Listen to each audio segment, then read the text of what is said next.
O sea, esto es algo, no estoy diciendo que eso sea trampa, no. Estoy diciendo que evidentemente los concursos ya analizan las cosas. O sea, yo lo que considero es como que ya tienen como un top, algo así. Claro, ¿qué pasa? Si hay una super favorita que responde demasiado mal o algo, ahí me imagino que la organización rápidamente actúa. Pero no sé, o sea, habría que hablar. Yo no soy dueña de una organización para saber, pero yo creo que ya como a lo mejor en ensayos, en cosas, ya está más o menos predestinado en las cuestiones. Pero ojo, vuelvo y digo, no es por trampa, o sea, no es como por trampa, es porque ya ellos nos ven, o sea, ellos tienen 18 días compartiendo con nosotros. Tal vez ellos ya nos han escuchado hablar muchas veces, o sea, ya es como que ya yo podría saber quién es la reina, ¿me entiendes? O sea, si tú compartes 18 días, tú vas a esperar al último minuto para decidir, o sea, ya tú tienes 18 días conociendo, ¿no? Y tú tienes que saber quién es quién, ¿me entiendes? Quién sabe hablar, quién no sabe hablar, o sea, ¿me explico? Ayon daw sa kanyang obserbasyon, ang pinipili daw talaga ni Nawat na papanalunin sa Grand Finals ay yung kandidatang consistent na 100% na nagpo-perform sa mismong kabuuan ng kompetisyon simula sa unang araw ng kompetisyon tulad ng dinner, gala, grand talk at sa lahat ng activities ng Miss Grand International hanggang sa pinakadulo ng kompetisyon. Dicen que en la preliminar, las competencias previas, nosotros tuvimos un grand talk. Nosotros todos los días tenemos un evento, nosotros tenemos competencia a diario, la gala dinner, la gala no sé qué cosa, la no sé qué cosa, todos los días tuvimos competencia a diario. O sea, claro, la noche final está para que uno termine de dar el resto, es un show. Y como te digo, ¿qué sucede? Si de repente, no sé, la ganadora salió en traje de baño y se cayó y luego se volvió a salir en traje de gala y se volvió a caer. So mga kapolitika, inyong napanood at narinig itong sinabi ni Miss Grand Venezuela na kung saan ay tanggap niya yung naging resulta ng laban.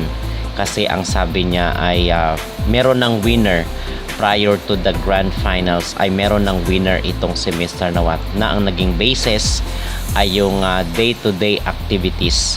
So hindi lang isang round ng kompetisyon dapat na nag-shine or nag-perform yung isang candidate, kumbaga lahat ng round or lahat ng competition araw-araw kinakailangan na ipakita mo yung performance. At bakit ba natin ito pinag-uusapan? Dahil yung mga kababayan, yung mga Latinos at Latinas ay ngayon sinasabi dito sa social media na rab di umano itong si Venezuela at si Gana dito sa Miss Grand International dahil doon sa rehearsal dalawa yung final two, si Miss Grand Venezuela at si Miss Grand Gana. So how come na hindi daw sila yung naging final two, nagka-holding hands doon sa final two ng Miss Grand International? At ang sabi ay mas deserve daw nitong dalawa kesa dito kay Emma Tiglao. Ladies and gentlemen, the new Miss Grand International 2025 is Miss Grand Venezuela. Congratulations to our new queen, Miss Grand International 2025 with Miss Grand Venezuela here. That of course means that Miss Grand Ghana is our first runner-up. Congratulations also. Fantastic performance here this evening. So yun nga, totoo pala yung balita na si Venezuela yung nanalo doon sa rehearsal kasi delikado mga kapolitika pag si Emma Tiglao yung nasa rehearsal dahil most probably hindi siya yung maging final two or hindi siya yung magiging winner. So buti na lang itong si Venezuela at si Gana yung nasa final 2. At na-i-report natin doon sa ating naunang video na itong si Venezuela ay supposed to be hindi kasama sa top 5. It's just that yung si Mexico daw is hindi daw ganoon ka consistent pagdating sa Ingles. So ang maging reaction ko naman dito kasi hanggang ngayon ay nagko-comment pa rin talaga itong mga Latinos dito sa social media at sinisiraan nila itong si Emma Tiglao nang sinasabi nila ay nabili daw yung corona at mas deserve daw nitong si Venezuela kung pagdating sa ganda kasi ang sinasabi nila kung ganda daw ang pag-uusapan ay mas marami pa daw mas maganda dito kay Emma Tiglao. Well, ang maging reaction ko naman is hindi lang naman kasi yun ang basis ng Miss Grand International. Sana is marunong rin silang tumanggap ng pagkatalo dahil pwede namang sumali sa ibang pageant itong si Venezuela. Hindi pa naman ito yung tinatawag natin na end of this world. Marami pa siyang mga kompetisyon na pwede pang salihan sa laki ng kanyang potensyal, dahil maganda naman itong kanilang hinahangaan dito sa Miss Grand na candidate.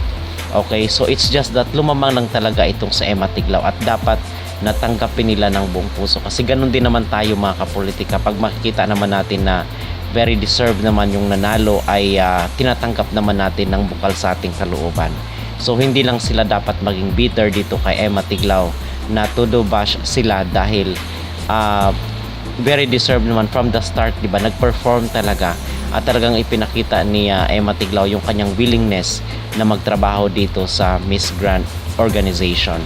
Okay, so yun lang po ang aking maging komento or maging opinion, dahil dito ay wala pong rab na nangyari dito sa Miss Grand.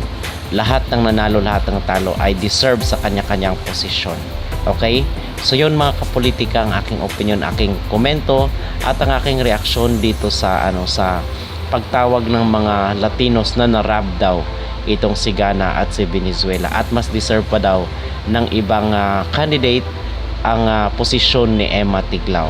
At in fairness naman dito kay Venezuela, tanggap niya naman yung naging resulta, at hindi naman natin nakikita na nag-retaliate itong si Venezuela, kasi kung iba pa yun, most especially yung hindi matanggap yung naging kapalaran nila, ay most especially mag-rant yan dito sa social media, or the worst case is mag-resign sa kanilang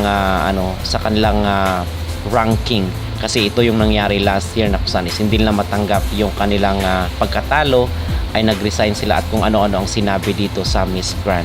So maganda itong kay Venezuela, natanggap niya naman yung kanyang kapalaran dito sa Miss Grand International. So ano ang inyong magreaksyon dito mga kapolitika sa sinasabi ng mga Latinos na narab di umano itong si Miss Grand Venezuela, at mas marami pa daw ang mas deserve dito kay Emma Tiglao? Mag-comment down below, at huwag kalimutang mag-like at mag-subscribe na rin kayo para updated kayo sa ating mga latest issue.